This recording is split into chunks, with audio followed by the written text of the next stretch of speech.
Good day everyone, I'm Maureen Arabella Oismael, and in this video I will discuss about value considerations and technology, which refers to the set of principles and values that guide an individual or individuals in designing, creating, and developing technology, meaning these list of factors that a technology designer must consider to have a quality creation of technology. Now let's discuss the different value consideration. First is privacy. Privacy safeguards should incorporate in technological solutions through data encryption, secure storage, and user consent mechanism. May isa sa katuparan ng pangalaga dito through minimizing yung pag-collect ng technology ng data mula sa mga user nito. Also, masabi naman natin yung application na nagpapakita ng characteristic na nagpo-protect ng privacy ay ang Google Apps. Kasi once ka lang mag-i-input ng information ay nagkoconnect ka na niya sa lahat ng services na ibinibigay niya. And also, may consent din. Every time na mag-share ka ng files or storage na tinatawag na drive, kung ang pag-sharean mo ba ay for view lang or for editing din. Second is ethical use of data. Handling the data aligned with ethical principles should be prioritized through informed consent, data anonymization, and secure data storage. Kung saan yung mga personal information ay dapat protektahan at siguraduhin na gagamit lang yung information na bigay ng user sa mga legitimate purposes lamang. For example, the Apple devices with iCloud kung saan may sarili kang Apple account at nag-serve siya as storage ng data ng mga Apple devices mo. And once na mawala yung isa sa mga devices mo, you may disconnect that device using another device, even hindi Apple, to ensure na walang data leak but at the same time protect and still keep your own files. Third is transparency. Transparency of technology and its function is significant for users to understand and trust it, as well as hold the developers accountable for its impact. Also, transparency enables users to make informed decisions about it.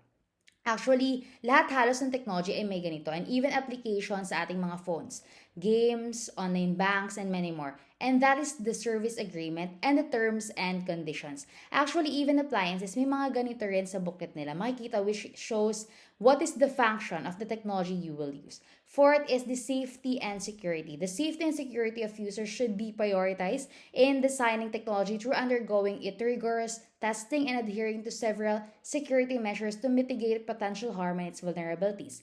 Best example for these are the medical apparatus such as X-ray, MRI, and CT scan, as these undergo rigorous testing to ensure safety, and moreover, the patient's result will reflect only on the hospital information system that is accessible only for the medical staff and the patient, that ensures data safety and protection, as well as those technologies uses fingerprints and codes such as devices and smart door lock.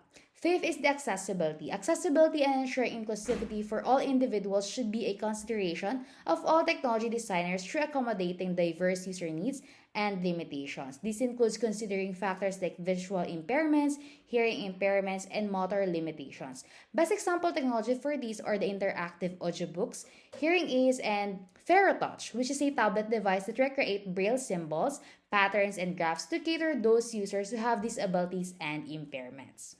Six is equity and inclusion. Technology should be used to resolve social inequalities and should not create discrimination, which is why it should be accessed equally by every individual. Best example for this is the cell phone. Iba't iba man ang unit, tatak o halaga, it is used by everyone to communicate. Seven is the human-centered design. Technological designers must prioritize humans in making technology by understanding their needs, preferences, and capabilities, and ensuring that their creations are intuitive, user-friendly, and aligned with users' values and expectations. Like Engineer Melvin Melgaso, a Filipino engineer na nag-innovate ng isang water filtration na yung tubig na sobrang dumi ay ginagawa nitong sobrang linis, kung saan maaari na nilang inumin ang filtered na tubig na yon. Dahil yung community na yon ay hirap makagamit ng tubig pang inom, pang kain at pang linis, at sadly, ang nakikinabang dito ay ang bansang Cambodia, sapagkat ito ay nireject ng ating government nung kanyang pinropose ito. At kasalukuyan nagagamit na ito ng mga Cambodians sa iba't ibang bahagi ng kanilang bansa.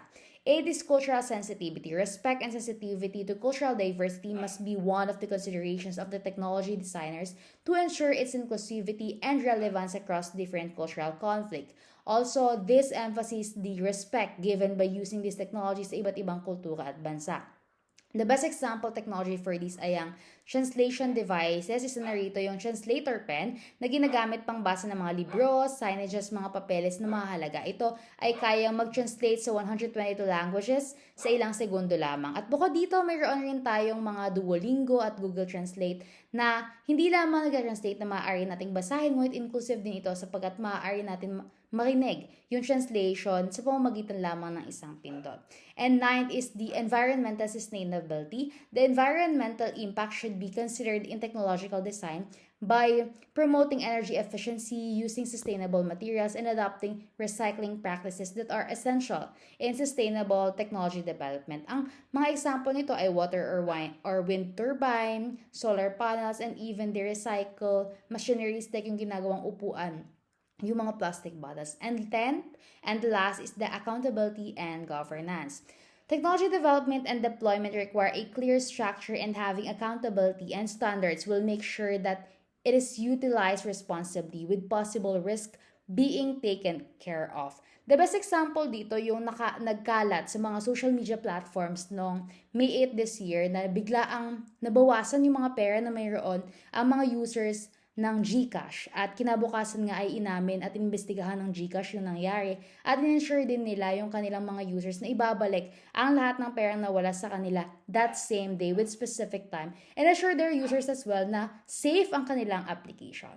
Now, let's move on to the 6 ethical considerations and challenges. First is data privacy. Kamakailan nga lang ay nabalitaan ng buong mundo ang pagpataw sa Facebook ng $276 million fine dahil ilang beses na pag-leak ng information ng 533 million users nito na na-post sa online hacking forum from the year 2018, 2019, and 2021.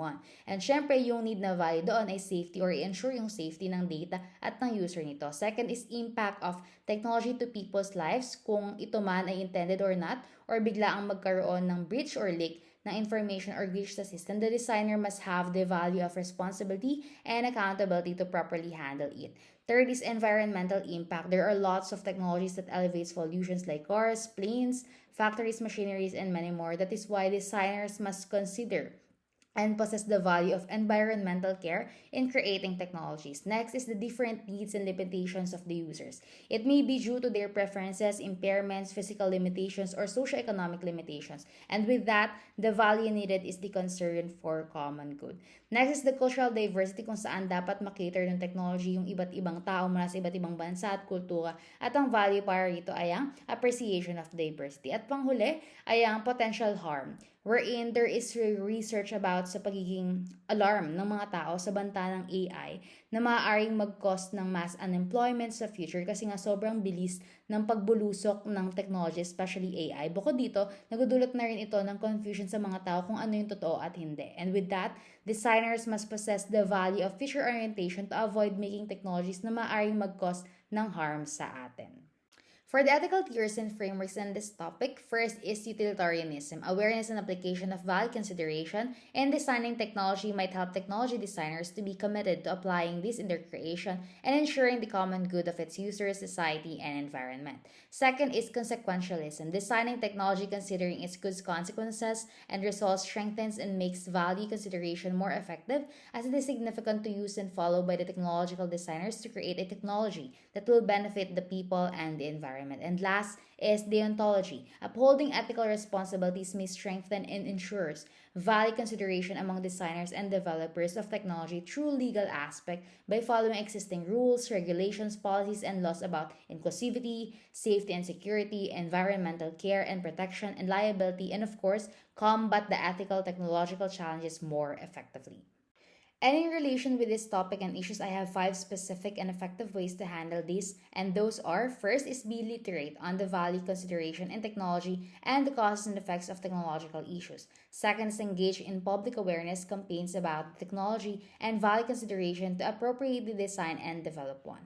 Third is be updated and aware of the current emerging technologies, its features, and common issues that it faces to learn from it and even add to your list of value considerations for your next creations. And fourth, encourage co-technology makers and designers to ensure practice value consideration in developing technology. And fifth is to strengthen policies, regulations, and legislations in the different ethical challenges in technology and its impact to people, society, and environment, as well as ensure the awareness of developers, creators, designers, and even the users of technology on it.